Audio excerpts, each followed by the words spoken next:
Hello fellow artisans, welcome back to our channel. We're going to continue our series here of mounting a 7-inch bluegill. We appreciate all of you who followed along and been keeping up on what we're doing here. Just a quick refresher. We skinned this fish out, which was in part 1. Part 2, we put the filler, the block of wood into it. Part 3, 4, we pinned out all the fins and we put the plastic on these. They're pretty flexible now. Things have cured out nice. 24 hours, 36 hours of dry time. The cheek fill in here is all good to go. We're going to remove these little dresser pins off of the gill cover.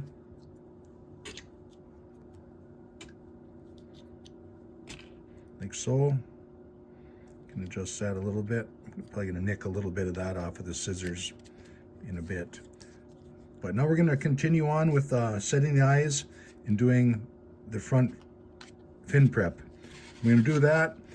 We can use the same plastic we used in the back here, Magic Smooth, to set the eyes. Just for video purposes here and to keep it short, we're going to use epoxy sculpt, part A, part B, the 50-50 mixture. We can mix up enough right here that we can set both of our eyes, fill in the throat latch, and we'll show you how to do a couple of fins. So let's get started.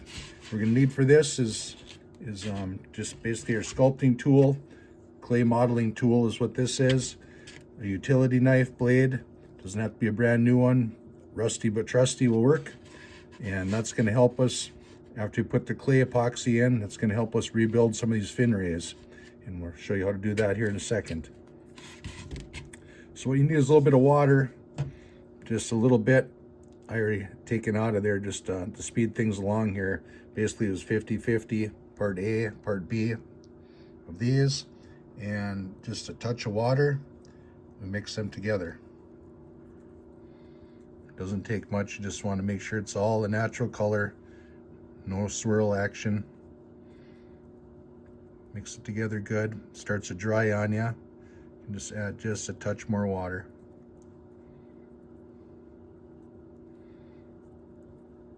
The cure on this, I believe, is full cure is 24 hours, but in about 3 or 4 hours dry time, I have painted my fins and everything after 3-4 hours with no problems with lacquer paints and acrylic. And I hope you're following along. Like I said, we appreciate it if you like and subscribe. I'd like to help you all out. Questions, comments, we'd like to get back to you on that. Show you how to do this. The last part of the series will be coming up. And in that one, we're going to use acrylic paints and just a regular paintbrush to paint this guy. Just going to give you the basics. And it's a bluegill. They're a lot of fun. You know, thousands and thousands of colors and variations, and your imagination and your reference will be your best bet. But in that video, we're going to show you the basic colors and how to get it down. So production commercial taxidermy again. Time is money. I've said that in every video, and we'll show you how to make a buck at it, or just have fun and enjoy the hobby. So we have the putty mixed together now. Got a piece of pin tape on my finger. Okay, so let's get started. We're gonna take a little bit of this and rest this on top of here. I want to keep this clay as clean as I can. We're just gonna take a little piece. We have to determine about how much we're gonna need. We're gonna fill these cavities in. What we're gonna do is, like I said, we're just gonna recreate the fin rays. A little on each one of them. Just like that. And it's going to be a little bit sticky. A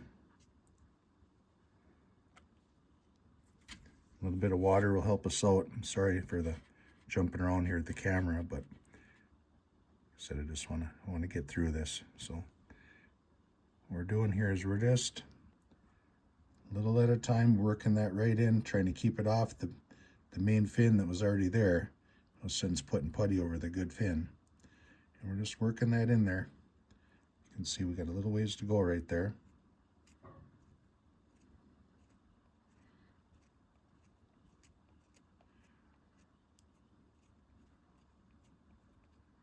that's it. That's basically how we did that one. A little more water here. You can see we got extra over the top of that fin. I'm going to clean that up. I'm going to use that piece right here. A little water in your fingers. And that's pretty much it. Now we're going to fill in that little spot there. Just going to take a little touch here. Do that one. It doesn't take much to finish these off. As long as you just don't gob it on there and you smooth it out, you make it pretty flush with the original fin. You have no issues. It's easy as can be. Same thing here on the tail. Okay, we built it out to the tip. Now we're going to go back in toward the base of the fin and work this. We got a little extra there. We're going to work that right in there. It's a little bit deeper here, so I have a little more clay epoxy. Actually, maybe have just a touch too much.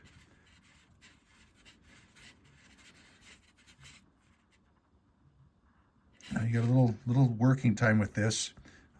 You will know if this has been mixed up for any amount of time and it starts to curl on you and slide out of here, you know it's starting to kick off on you. So if you were to do that and you were to push pressure like that and this all slid off of your plastic, you know that's starting to cure on you. And you're going to have a struggle. So when it's fresh like this, I like to do my fins first and then go to set the eyes and work on the throat latch. So that gives you the basics of that. Let's just do this top one. I put a little bit up here. Now I have to go in and I'm going to finish this, but you got the gist of what we're doing here. So I'm going to try and keep this video a little bit shorter. Don't have to sit here and watch me do this all day. You got the idea. So that's basically what you do.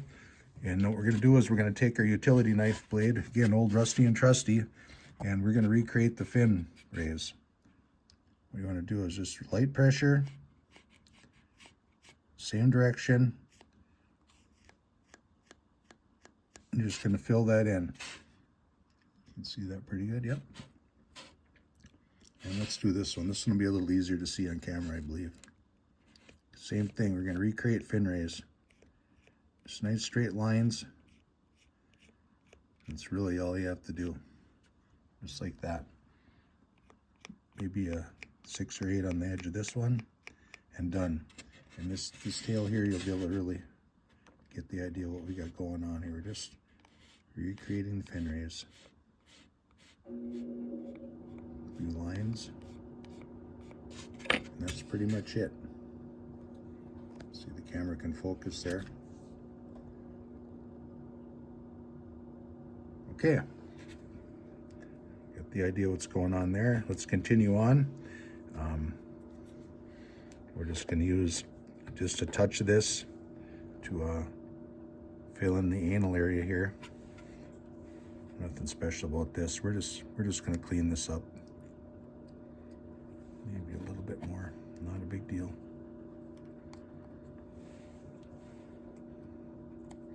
That way it's all sealed off.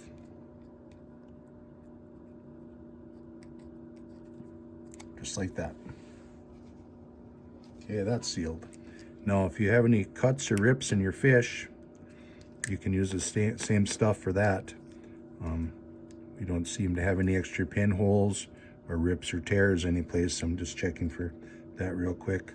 I had stated before in our last video that when I put the plastic on here and this dries, it was probably going to split open. Moisture had to leave here someplace.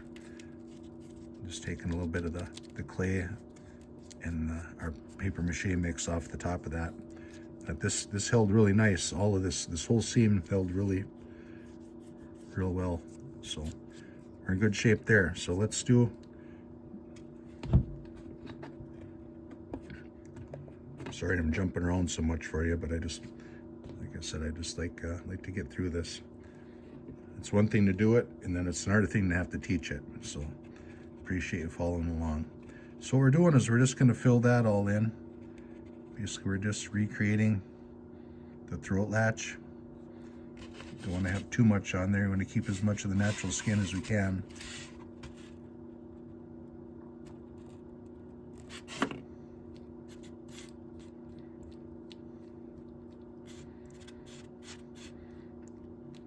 And that's why I put the 4 pins in there. This kept the gill covers close to the skin, and we don't have a lot of rebuilding to do. On a bigger fish, you'll have a lot of restructuring to do. You might have to do this in 3 or 4 passes to accomplish getting a nice throat latch, nice transition there. But on these smaller fish like this is really all that is necessary right there. So that's done. The next thing is we're going to take a little bit of this clay and we're going to shove it down inside the mouth. That is pretty much dry. Use your sculpting tool. What you're going to do is you're just going to push that in just to seal up that cavity so that none of your plaster mix is popping out of the mouth. Last thing you want to do is have this fish get to the customer and they remove it out of the box and a bunch of filler falls out of the mouth. That's not a very good first impression. So we're just sealing that up. This can be done with this epoxy. I know a lot of people use wax, things like that, but this, I mixed up a little extra and just a little dab will do you. And you can go in and recreate that tongue in there if you'd like, but on this small fish, it's not critical. Like I said, commercial taxidermy. So that's all we really did there.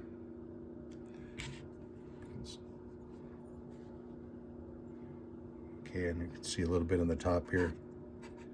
We're just going to move that up.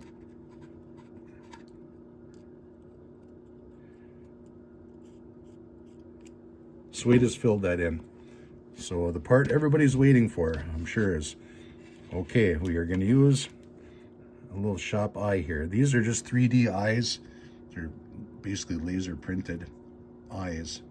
And they do have the pupil teardrop pointed toward the front. A little better quality where the pupil is pretty much centered on the fish. You can see that instead of using a $5, $7 glass eye, this size fish, I'm guessing these are probably 8, 10 millimeter. We keep these in stock. I buy these in quantity. Different supply companies,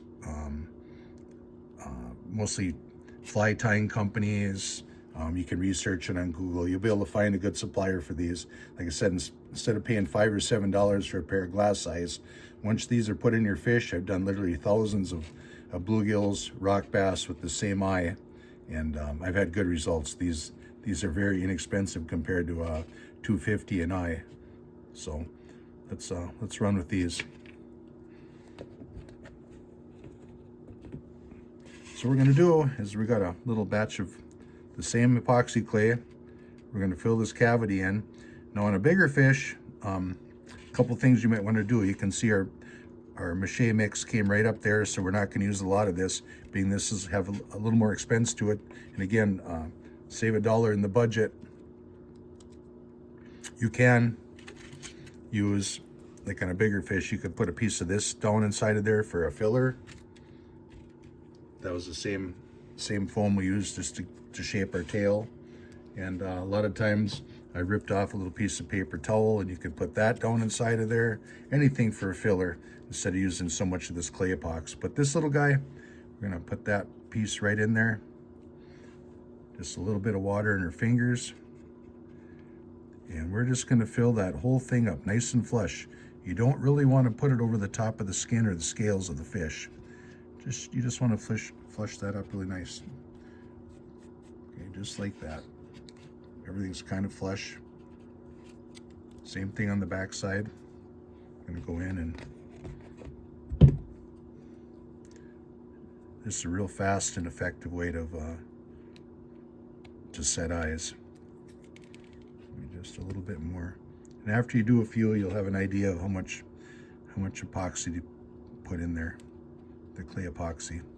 And if you put too much, you have a roundness to it, you can just shave it right off with this utility knife blade.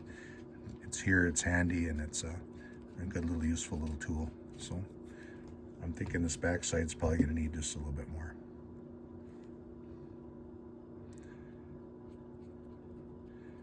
Okay, we're here on the back. We might as well start here. I'm gonna grab one of our eyes. Like I said, looking for the teardrop to the front of the eye. You can see that it's got a little point right there. We're going to put that in there, pretty much center it. just like that, and low pressure, and it's going to squish some of that epoxy out over the top of the eye, and pretty much done, just like that. I'm going to feather the bottom here so it's a nice even ridge, and we're going to leave it like that for now. Now we're going to try and get the depth the same, so we look down the front of this eye. This one here and this one here are going to be matched up about the same. So let's see what we can do here. Okay, look for that teardrop on the front. Same thing, center it up. So we're a little bit low there. We want to center it to the eye socket. Little pressure. Just like that. Now you can see the difference. This one's in a little bit more than this one. So we're going to push this one in a little bit more. Just like that. Pretty good shape. So now we got this extra roundness on the top of the eye. We can go in, just feather that, roll that clay right over the top, just like that. Careful not to put your fingers in what you already worked with. We discussed that in our last video. You go back and start doing too much and you're going to have to redo. So we got that. I showed you how to do the fin raise. We got the eye set, put a little clay in the mouth. We got the throat latch done. Now the last thing is we're going to take some putty, and we had some shrinkage across the top of the head right here. We're just going to fill that. We're just going to fill that in.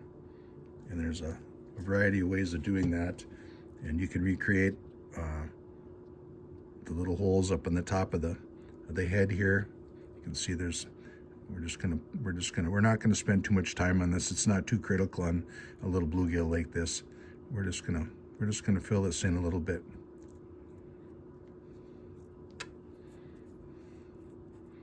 So we're gonna have a nice smooth transaction down from where the scales end on top of the head down to the top of the lip. Just basically, we're just filling in where the shrinkage was.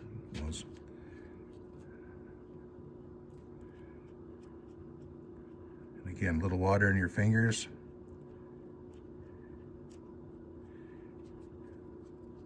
And you'll be in good shape. So that's the show side. Okay, now we're going to come around to the back of the fish. I said we don't spend a lot of time on this. It really isn't going to affect the outcome of your fish. You don't want a big, just as long as it's smooth, a nice natural transaction, it'll be just fine. We pushed a little clay over the top of the eye. You want to keep this as round as you can, just like that. Okay, sorry about that. Just had to get a little water on my finger. And I'm going to fill in that little crack, that little separation you saw up there, where the skin folded over onto the paper mache. I'm going to fill that right in, just like that.